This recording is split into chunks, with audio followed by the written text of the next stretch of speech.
leche flan, gelatin, ube halaya, macaroni salad, at fruitcake. Karamihan sa ating mga paboritong panghimagas.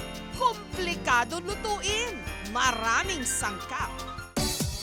Samantalang ito, gatas at asukal lang, talo-talo na. Simpleng-simple, purong-puro, pastillas. Maraming klase ng pastillas sa iba't ibang panig ng Pilipinas. Pero ang pinagmulan daw talaga nito, ang San Miguel de Mayumo sa Bulacan. Hanggang ngayon, narito pa ang isa sa mga original na nagbenta ng pastillas de leche sa San Miguel, Bulacan, ang Sevillas.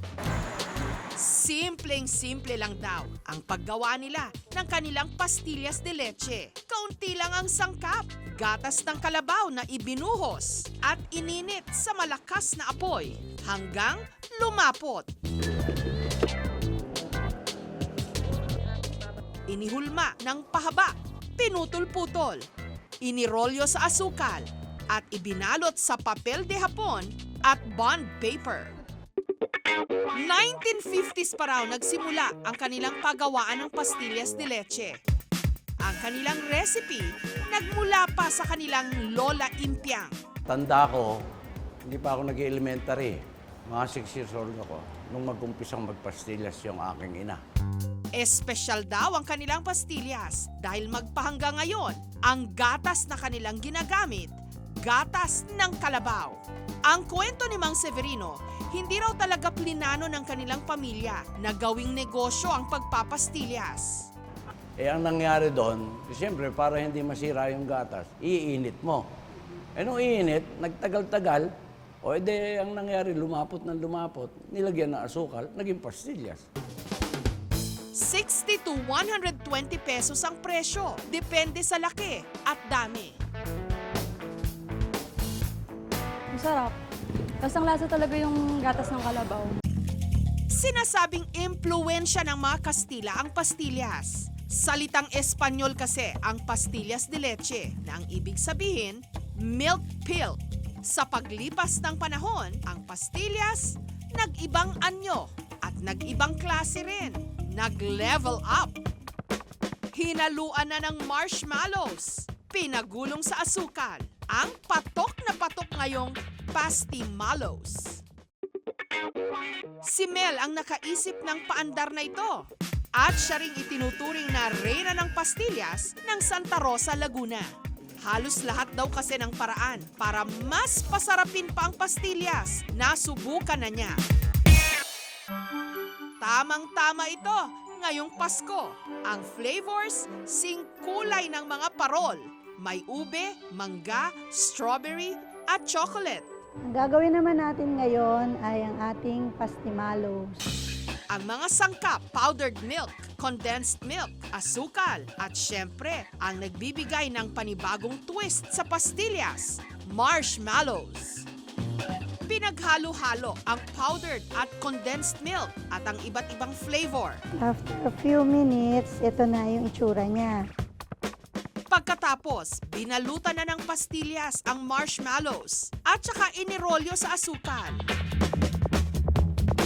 Heto na ang sweet and fluffy pastimalos. Kada box, 100 pesos.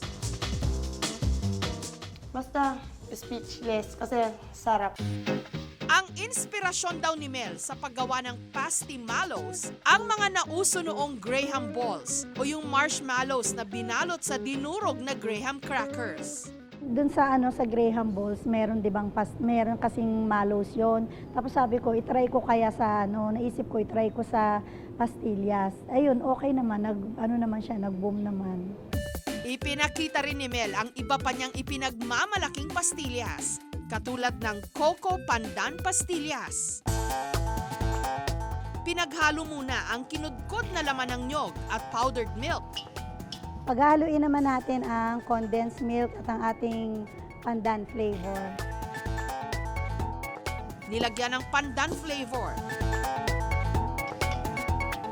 Inihulma ng maliliit na pabilog at inirolyo sa nyog, para lasang-lasa ang pinaghalong tamis at sarap ng pandan at gatas.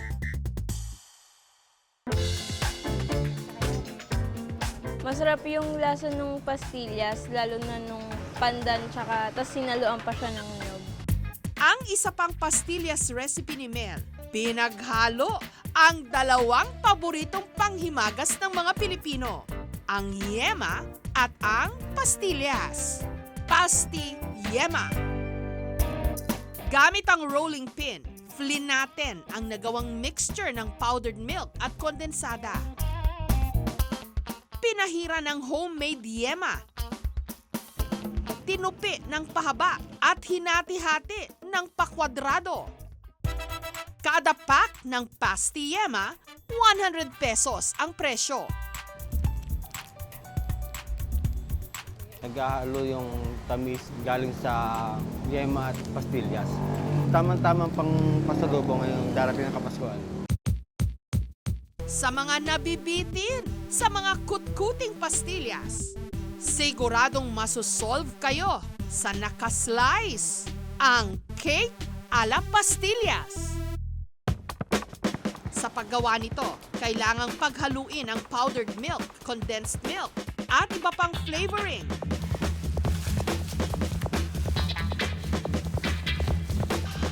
Sunod na gagawin ang pastillas cake mixture. Pinaghalo ang butter at asukal. Nilagyan ng itlog.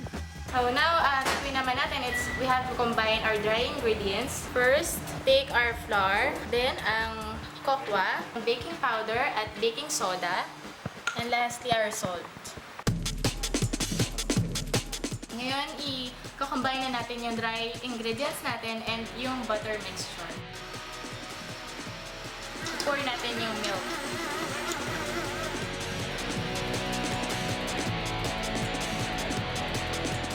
Ibinake sa loob ng 45 minutes.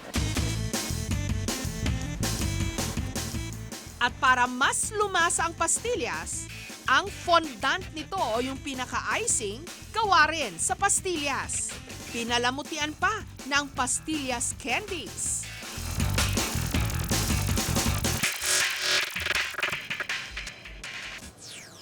Yung cake, hindi naman ganun katamis, kaya pag naghalo yung dalawa, mas masarap. Si Dayan, doble raw ang kanyang kita tuwing magpapasko sa dami ng umu-order ng kanyang pastillas cake. Yung status ng business is very, very good kasi halos every week talagang hindi kami nawawala ng orders. Ang pastillas cake ni Dayan, pwede rin daw ipa-customize, depende sa theme ng party. Kung pwede nga lang hilahin ang mga araw para Pasko na at makapag-Noche Buena na para matikman ang sarap na binabalik-balikan, ang pastillas at ang iba't ibang anyo nito ngayon.